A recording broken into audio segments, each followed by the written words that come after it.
Hi there and Hi, welcome. Catherine. I'm saying hi to everyone else too. Say hi, Fiona, because we have other Hi, people joining us. hi, everybody. It's nice to hear you and see you out there. So, I want to say a few things. One is welcome. I'm Catherine Sayo, and I'm the founder and CEO of Lipedema Simplified and the Lipedema Project. And I'm here with Fiona O'Brien. Fiona is from New Zealand and she's a lipedema advocate in New Zealand, and she's one of our lipedema pioneers. She has been raising awareness in New Zealand about lipedema. So, welcome, Fiona. Thank you, Catherine. Thank you. It's great to be And here. so, we do these short little interviews. Fiona's going to be presenting at our Heart to Heart event, which is in October, October 21, 22, and 23. So I asked her if she would come and just chat a little bit.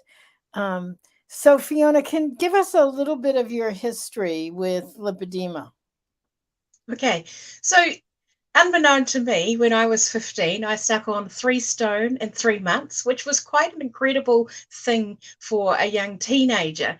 And I never understood why. And all my life, not one doctor has ever been able to explain that to me, even though it was the first thing I put out there when they asked about my history of weight and my increasing weight over time. And it wasn't until 2014 that I attended 3 family funerals in one year. You see, my dad was adopted as a little fella. And so we didn't really know our big extended family. He was one of 13.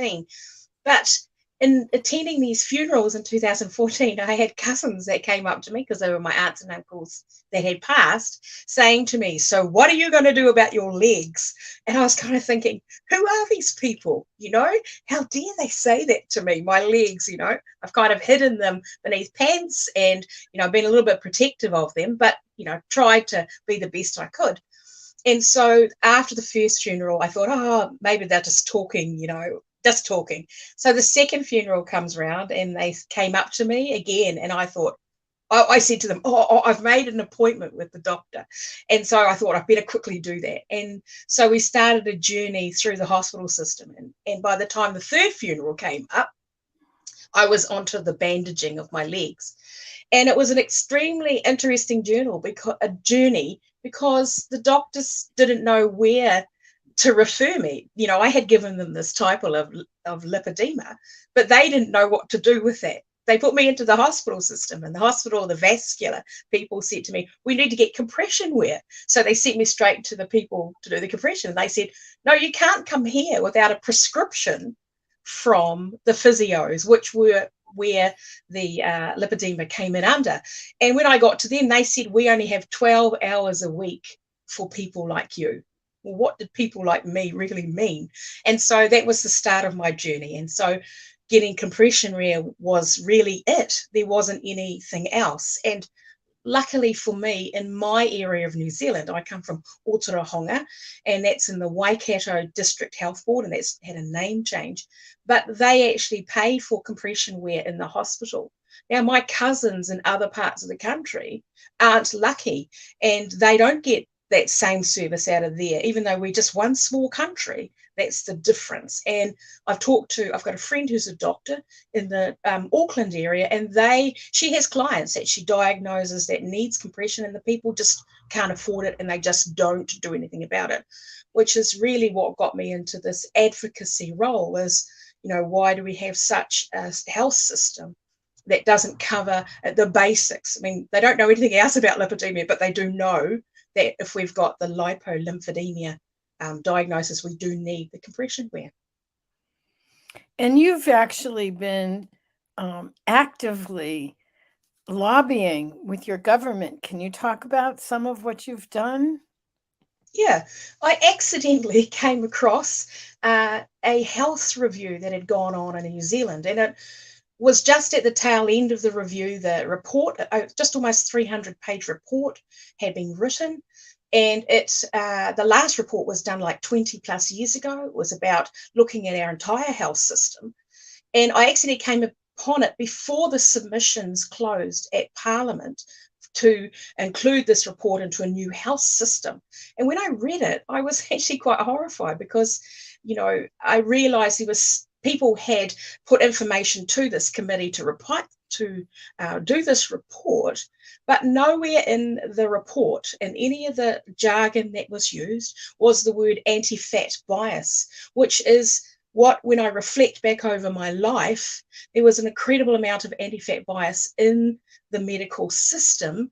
Whether people understood that they were portraying that, certainly I did have aspects where people knew that they were being incredibly rude to people that were fat or obese, morbidly obese. So I thought, there's nothing in this report about anti-fat bias, and certainly nothing about lipedema, and very scant information about obesity. So I wrote a submission, about a 4 or 5 page submission on lipedema, because even though it was a high level report, not specifically about diseases, I actually needed to get that into the minds of politicians and say to them, hang on a minute, you've missed out actually even talking to people about lipedema when this report was put together. So you've missed a section of society, and you're saying this report is about our health system going forward, and you've missed us out.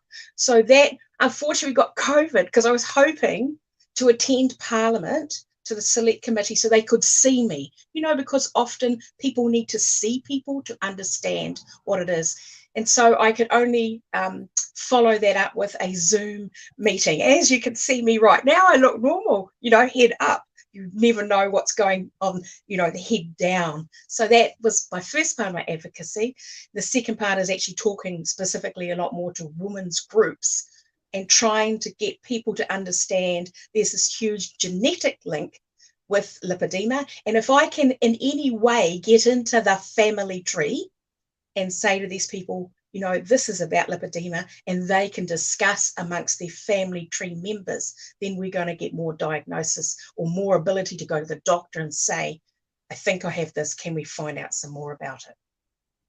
So let me say that I know that you recently did a talk for a group of women just a couple weeks ago, and it was a great deal of your own courageousness to do it. Can you talk a little bit and share about that experience? Yeah, sure. Thank you, Catherine, for the question. Often we've got to where we are, and often people are critical of who we are. People look at us and they make an assumption that we're morbidly obese. It's because of what we've done, what we've eaten, what we don't try to do things, and that's part of anti-fat bias as well. So I was able to give a presentation to this group of women who suddenly understood what I was about, and in doing the presentation actually helped me, because it was the first time anyone had really asked, and I was able to explain things, and I had these fantastic photos. Photos are great. We don't like them taken of us, but we have them. And my school photos in one period, you can actually see the difference when I did put on that 3 stone in 3 months between my winter uniform and my summer uniform. And actually showing the ladies this was just incredible, because they could see it. It wasn't me just saying something. So these ladies were incredible. They were gentle with me. They said I was courageous, and they appreciated that. And also, 1 or 2 of them actually said to me, you know what? I think that's what I have, but also what is in my family. And I thought, that's what I want. I want that conversation to start rippling out so we can talk about lipedema, and then we can get some intervention for lipedema. Yeah, that is a fabulous progression, especially since I know you're in quite a rural area of New Zealand, but being able to get the word out, being able to raise awareness, it helps everyone. And so I want to acknowledge you for that. What advice would you have for newbies? I know we have some newbies on. And so, what would you suggest? how someone can best manage it when they're just learning about it and just coming in new? So the first thing I would say is, I've heard this in the last week. I had a lady come to me who had been at my presentation.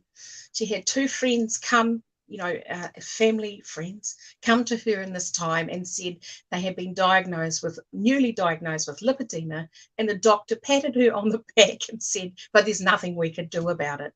So the first thing I say to the newbies is, actually, there's lots of things that we can do about lipedema. And I look at it as an analogy. It's like a basket. We go to the supermarket to buy, for example, our fruit and veggies. We put everything in the basket. We come home and we don't tip it out and eat it all at once. Okay. We're harvesting what we need for the next period of time. And same with lipedema.